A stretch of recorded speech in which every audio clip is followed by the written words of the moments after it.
Hello, thank you for attending this session, Reflections on the Ideas Share. I'm Sally Daniels. And I'm Anne de Graaf Johnson.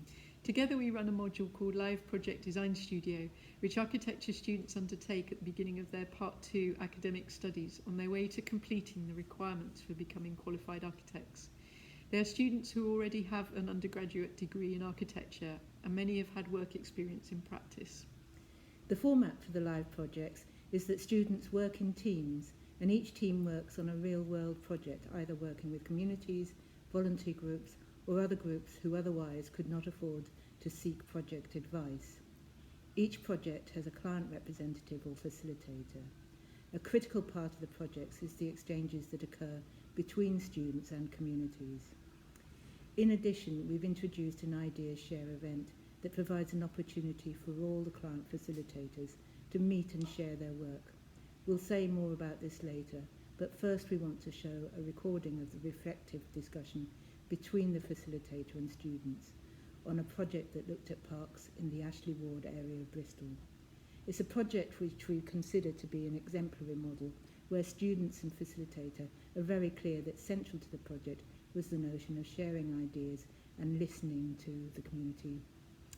Sibusiso Shabalala is the facilitator. He's a director of Cognitive Paths, an organisation which seeks to support progression of young Black, Asian and minority ethnic people. In addition, he's very active in the Ashley Ward area with regards to community empowerment regarding neighbourhood planning and development. The students are Chulwe, Nicholas and Feliciano. We'll leave it to the project team to introduce the project and go on to discuss aspects of the project which are relevant to this notion of Ideas Share.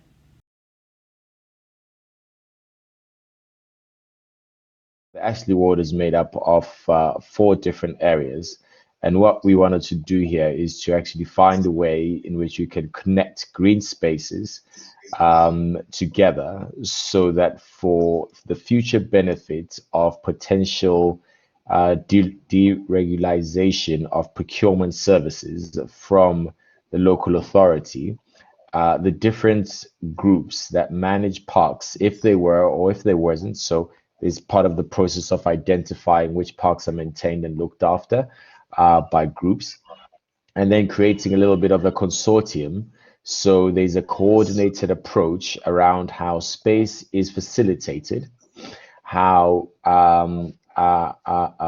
green spaces is looked after in terms of the business, and also how that space then supports the local community in terms of learning, physical activity, or just places for relaxation.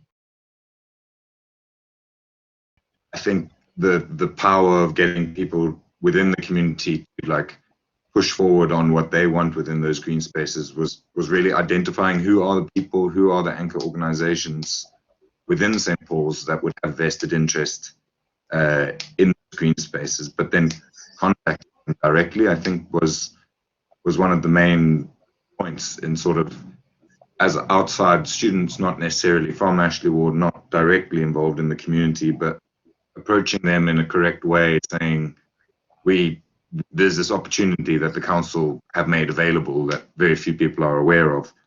So I think the challenge was confronting that and bringing that to light to people and to lots of people across St. Paul's, but without the feeling that we're going to impose certain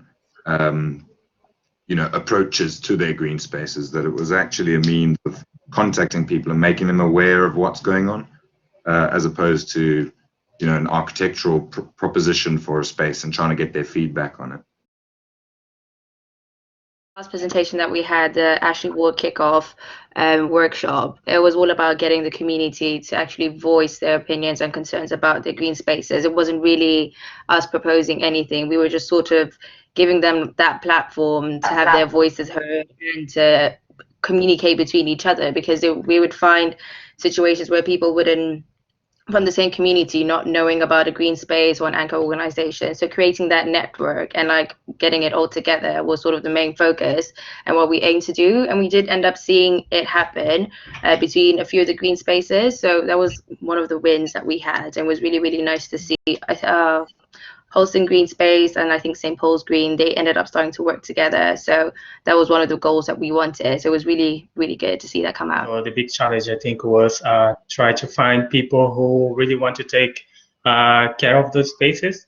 But after the first presentation, we have the opportunity to make sure people who is involved with the community get to know us.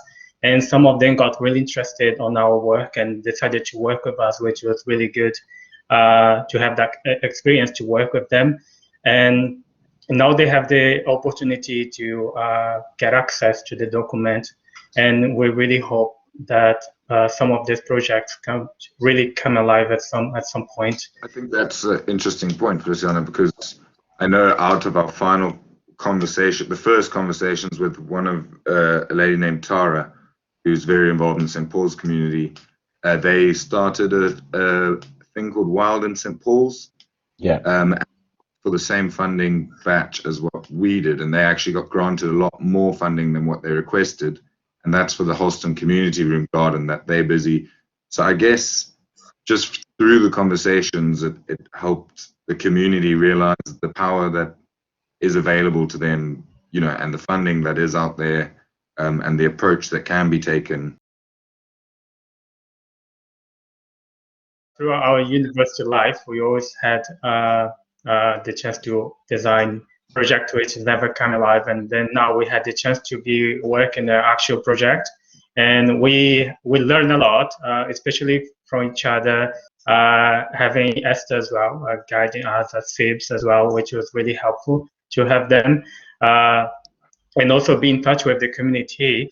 We had a lot to learn from them. That's why I think it will be really good to us to carry on and work with them as much as possible. So I really enjoyed the experience, and I learned a lot from this past 3 months that we've been working on this project.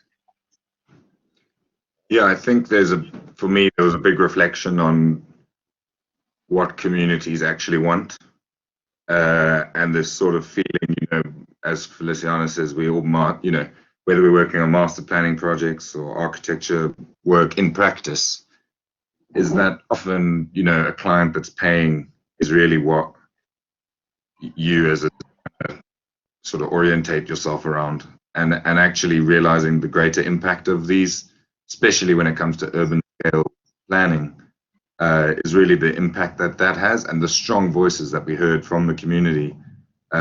Not always good, you know, good feedback, and at first it was quite sort of jarring and a bit demotivating when you feel like you're working really hard to try and help something, and kind of stepping back and looking at that is you realize what impact you have through everything that we do, and that actually in considering everybody and speaking to everybody, you get a lot broader approach, and I think the outcomes then become a lot more responsible to the community.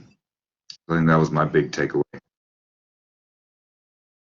SIBS has got 1 foot in the community, 1 foot in the kind of the planning side of it. So he really, you know, he helped us, he guided us to see, he knows the community so well, and I think that was kind of what was really good connection for us to have in terms of, you know, where do we stand, what kind of words should we be using when we're engaging with people, because he knows, you know, people so well. The weekly meetings and getting feedback directly from SIBS really helped us a lot, because yeah, like Nick, you just said, there were instances where we would use certain words and SIBS would tell us, or like advise us, I wouldn't use those words because the community doesn't respond well. So having that sort of feedback and open communication really helped us, and I think that's what was one of the huge successes from the project, is because we had that really clear communication and we were able to deliver like our goals and our outcomes quite smoothly. So yeah, it was really enjoyable. It was they were very good sessions, quite funny as well. The time frame wasn't that long, so it was nice to have that sort of like good way to get straight away to the people that we have to be in touch with. And yeah, it was really helpful, was really enjoyable. I really had a good time working with SIBS. Thank you for. Yeah, I think we're starting to see a very new model of students and how future business will be shaped, and so that they see if they go into those jobs, how they're going to shape those jobs. because those jobs are not going to understand this community engagement, which is so critical. What was interesting is that the presentation was supposed to be, well, not necessarily defined as, but through the academic module, the idea was that it was a feedback session from what we had done through the period of the project, but we kind of saw it in the opposite, in that it was a launch. It was the start of something for the community. So it took us the 12 weeks to gather enough information to actually have a meaningful conversation. We can get as many people that we've spoken to into one room together and actually allow this to be the building blocks for something to start, as opposed to the end of our project. This is what we did. We had certain illustrations that we just put in place, not as a proposal, and community members would reflect and say they don't like that or they do like it, and it was just to get people talking really and establishing this network, which was the whole objective of the project.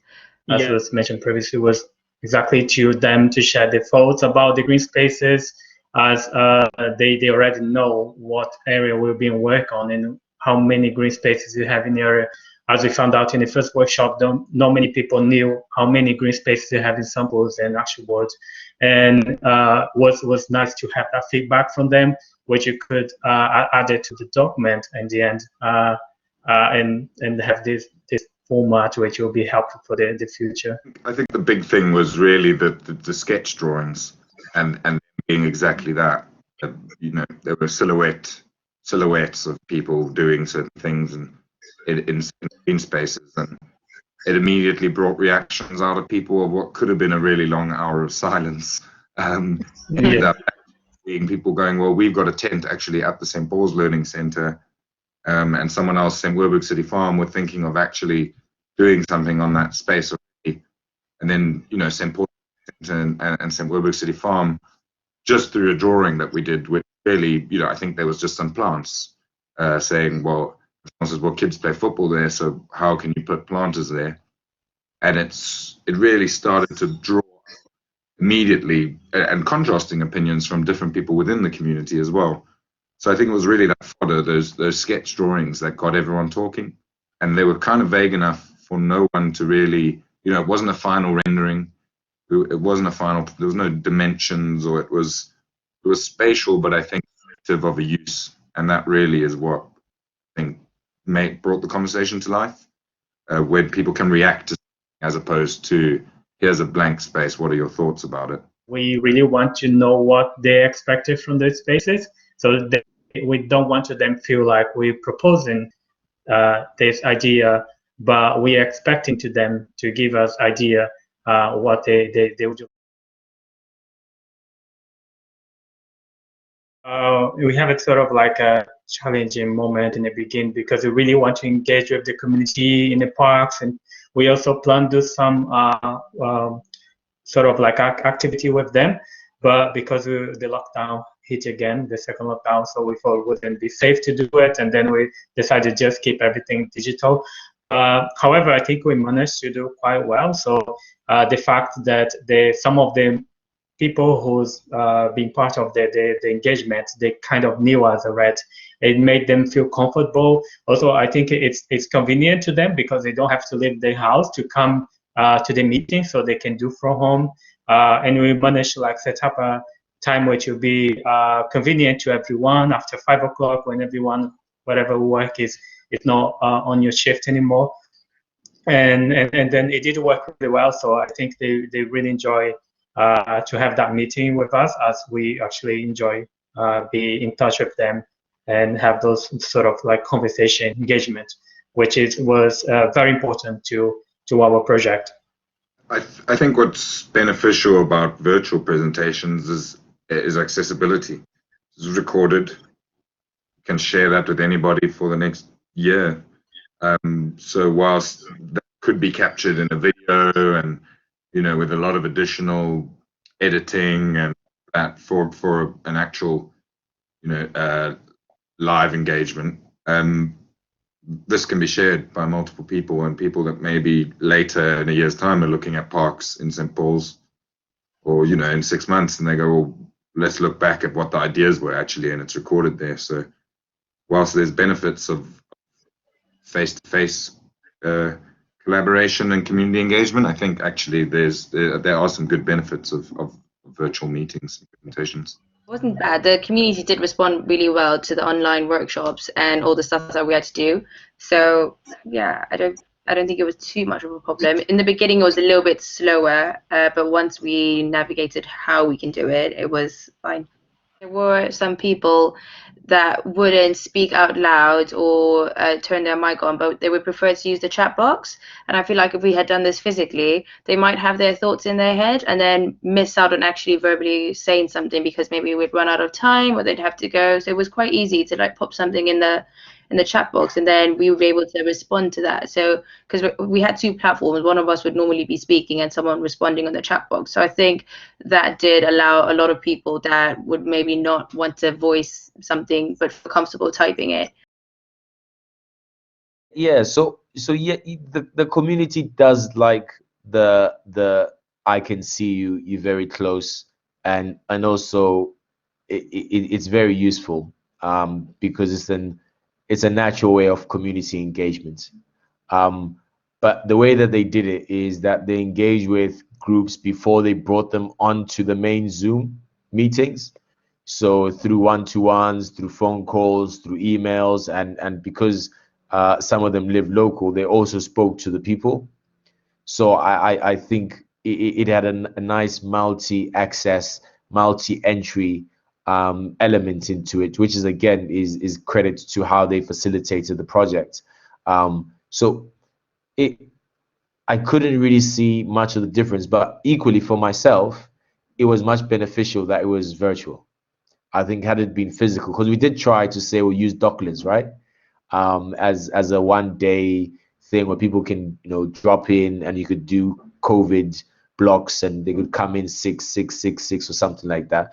But that seemed to be a whole lot more intensive, and the exams and everything else. So it seems seamless and it seems so natural because everyone else was already online. If you're asking someone what they think about a space when they're standing in the space, I think you're going to get a lot more observant reactions than what you get when you're sitting at home thinking about Albany Green that you maybe went to once a month ago.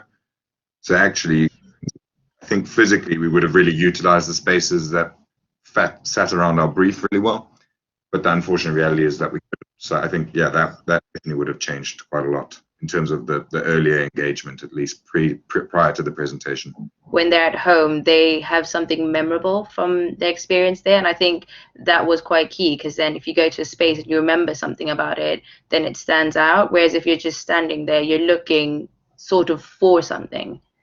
I don't think you would have enough time to do a physical one in a COVID environment, because the amount of people that will be able to access it would be less, although they'll be able to access it. But the planning of making a physical space also virtual for those that want to view it on Facebook Live or something, comment, and actually manage that as a team, I think then that complexity would be quite a lot. 100%. I think it should be a mixed approach because you will get people that like to be online and some that like to be in a physical space. And I think post-COVID, a lot of people have tended to like being at home in the comfort of their own spaces and they feel a little bit more free to express themselves. But it is a bit more personal when you are physically with someone. So yeah, if it's possible, a mixed approach would be the best, I would say. You talk about the different sort of age profiles that are accessible digitally, and that actually I'm sure kids are learning online, but while they were at school now, those that had the technology available to them to do that. But I think parks are one of the core users of parks are children, and we unfortunately we had people that were parents on the line on the calls, but I think realistically to engage with children, a physical opportunity is far better, and probably the same with the upper end of the age scale in terms of the elderly not necessarily being tech phobes. So I think that again, physical engagement for those two groups of people would be vastly improved in a physical environment. No, yeah, I was actually going to touch on that point, because some people, they don't have the availability of using digital or mobile phone or computer, and actually having the physical option as well. I mean, it's about to enjoy all the opportunity that we have. Obviously, if you have the option to do physical engagement, why not to use it? Obviously, we didn't do at that point because it wasn't safe, wasn't the moment to use it, but as soon as we had the chance to do it 100%, will be definitely an opportunity to consider and apply, especially on this project.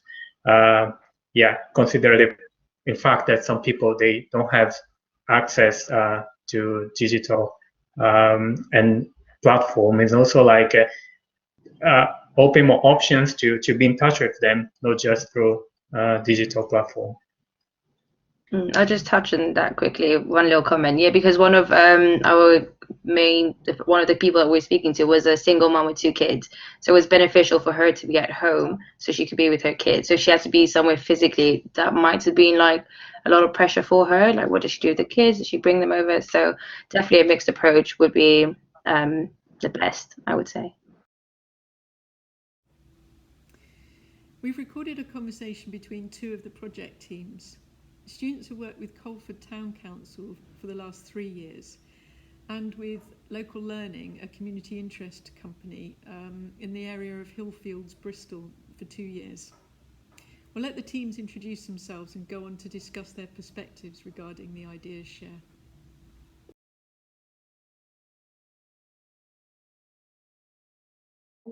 I'm Marilyn Cox. I'm actually the chair of the planning committee for Colford Town Council, but I'm also on their regeneration committee. We've got quite a variety of economic aspects and environmental aspects to our thinking, and we've got a Colford neighbourhood development plan. We are a small market town, and unfortunately we are a lot of independent traders. A lot of those indie traders have had a very hard time, and what we're looking at is to increase our tourist and tourism. There's a lot of people come to the Forest of Dean with their bikes and bits and pieces, spend half a day going around and then disappear. What we're looking for is to increase the tourism and such that it would be able to assist the economics of the town. Hello, my name's Ruth Myers. I'm co-director and creative producer of Myers & Soul Local Learning Community Interest Company. And we work with schools and communities and universities who explore Bristol's local heritage. And this year, we started working. We had a fantastic team from the Master's Architecture course last year to celebrate 100 years of Bristol's very first council estate in Hillfields, just beyond Fish Ponds. Due to the pandemic, we have postponed our celebrations and had a second team, again an excellent team, that actually played a really vital role in maintaining community engagement through the winter. At a time when many people were quite isolated. We're hoping that we are going to have our final celebrations on June the 26th, 2021, and students have also helped us to adapt our original ideas for a celebration more into an interactive heritage trail, all outdoors, and regardless of whether all of the COVID restrictions are lifted, we decided we still want to work assuming that some of those constrictions may be in place, so that it can definitely go ahead in a safe way. We were very lucky to have a client like Colford Town Council, because they had a very clear idea of the brief that they wanted to go for, and it provided a really good opportunity for us to build off that, because we knew exactly what they wanted in terms of bringing in footfall to the town, addressing the cyclists as well as the walkers, and the kind of economic advantages that a cycle centre could bring to the town. And I think that provided a really good framework for our project to then progress from, also reflecting on last year's work. Yeah, it's been a great project. We've enjoyed every minute of it. Hi there, I'm Chanel. I was just really intrigued by the community engagement that we could get involved with in Colford. I'd previously worked in the Gloucestershire area and nearby local Herefordshire, so it was really good to get to know Colford. And because we were working with the town council, it was quite easy to get to sort of meet some of the local people and get their views sort of through the social media. I personally came straight from my undergraduate because of the whole COVID situation. So it was my first like kind of almost client facing project, so I could interact with the community and see what they wanted. And I think as a group, we all functioned really well. So we were all from very different backgrounds, had very different experience. So it was great to like fuse together to create something that we were all very proud of. We had to concentrate so much on getting the presentation right for the town council, and that's what we wanted to focus on. But we also saw the importance of putting together this 3-minute film for the ideas share. But it actually ended up working really well because we just recorded the virtual presentation. So it was just, and then we put the 3-minute video together from that 10-minute presentation. So we just edited it right down. So that actually worked quite well, and it wasn't too difficult to put together for the Monday. And I'd actually say that was quite useful because I think a lot of other groups did the same thing. So it was really interesting to see how other people had presented to their clients. So you got a real feel for what the project was about in more detail. As I said, so I think it shows the variety of projects, but you mentioned the relationships, and I feel like that was probably the one thing that was missing. So we had a really good relationship with Marilyn and Colford Town Council, and obviously when you're doing a kind of 3-minute video, there's no integration of, you can't really present the relationship we had with our client, which I think was one of the main things that drove our project.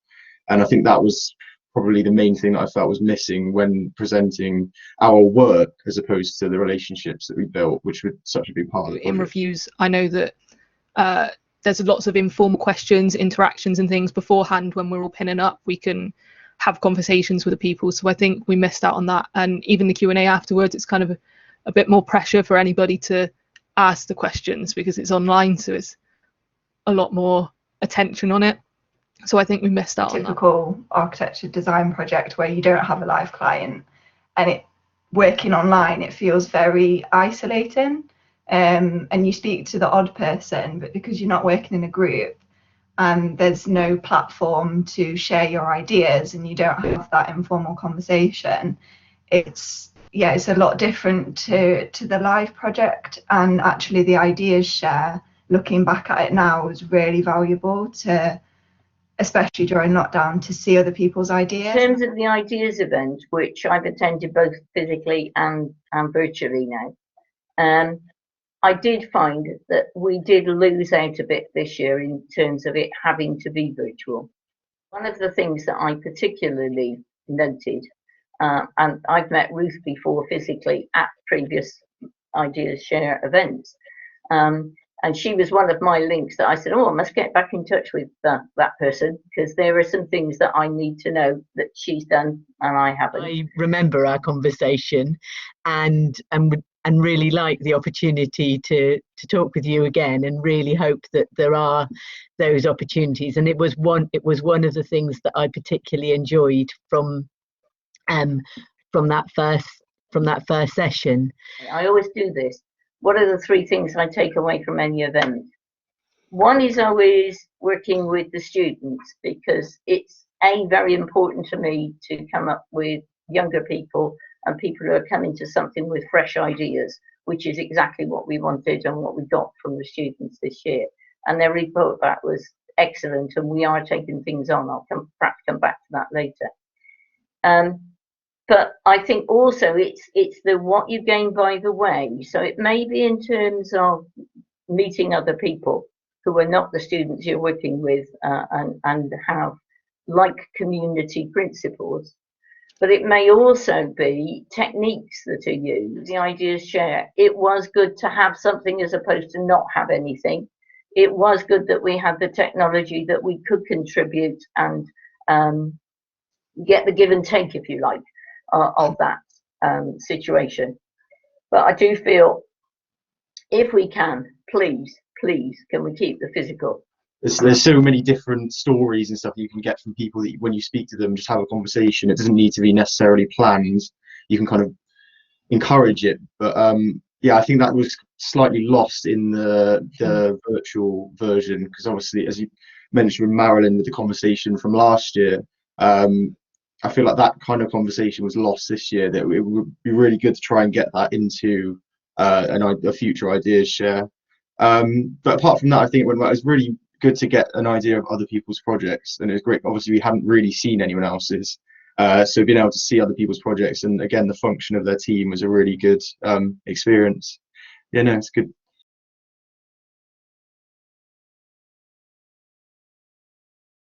Would have been useful even to have the ideas shares at earlier points as well, because I know some of the teams struggled with the community engagement, and we did quite well. Perhaps the ideas share earlier on would give more motivation for some of the teams. The interim stage where you said, well, we're doing this and we're trying this, but that's not working. How about trying something else? That would have been really useful for everybody, I think.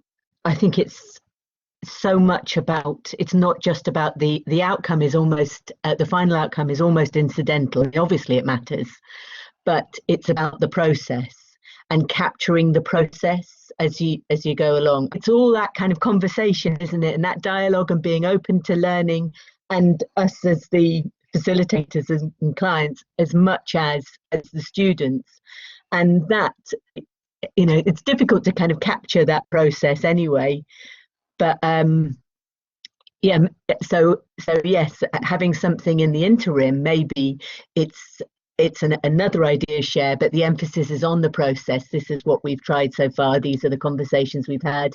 These are the issues, and then and it being more of a conversation with the rest of the course. I think in terms of an idea share, I think the key thing that I would, as a student, say is giving a chance to have a relationship with the facilitators first, because I think the idea of an idea share early in the project can be fairly daunting. I think obviously we hadn't met our team and we hadn't met the client, so it's kind of all in one. I think waiting until maybe we start engaging with community engagement and we have an idea of the project and we've spoken to the client a bit and we start to build that relationship, I think then's probably around the optimum time to have some kind of idea share where you can then interact with wider cohort of students and get an idea of where they're at and the iterative process that they're doing at the same time as you. Because there's a lot to learn from what all the other students are doing. I mean, we were lucky to speak to a few other students in other groups, and we got a lot of ideas from them that you kind of change or manipulate for our project. And I think again with Marilyn, we were going back on each of our processes each time to decide which one's working, which one isn't. Then you can share your processes and what's working and what's not, and then the other groups can adapt that for their own projects. I think it would be useful to not share the progress in the work, but just how different groups are approaching it. And it might be useful at the earlier stage to split it down into smaller groups, and maybe even students put with different facilitators, just to discuss what they're expecting of the students that they've got and compare that to what stage you're at that point.